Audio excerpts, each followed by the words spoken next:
Hallo aus dem Bett. Ich werde oft gefragt, ist die Schlafapnoe, ist das obstruktive Schlafapnoe-Syndrom heilbar?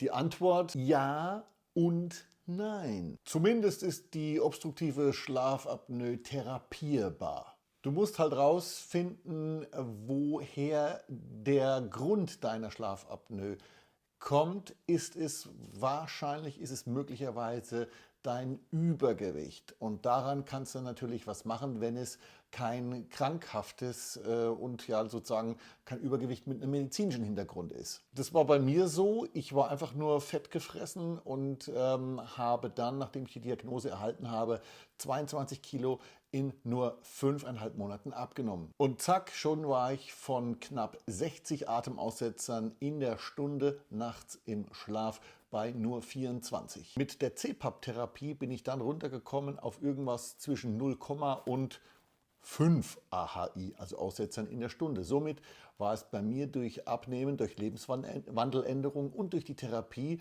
also ein sehr, sehr guter Wert. Also eigentlich ja, ein Traumwert. Wenn du gar nicht so krasse Aussetzer hast, so viele wie ich sie hatte und durch deine Lebenswandeländerung, durch deine Ernährungsgewohnheiten, Umstellung es schaffst, von vielleicht 20 Aussetzern, die du hast, runterzukommen auf 5 und dann gar keine Therapie mehr brauchst, ja, dann hast du es geschafft. Wie ich das zustande gebracht habe, wie ich abgenommen habe, wie ich runtergekommen bin auf ja, über 22 Kilo, die ich verloren habe in nur 5,5 Monaten, das habe ich aufgeschrieben in meinem Buch Schlafapnoe Schnarchen, kriegst du auf der gleichnamigen Webseite schlafapnoe-schnarchen.de. Da kannst du dir das Buch bestellen. Solltest du dir bestellen, besuch die Seite jetzt. Alles Gute dir!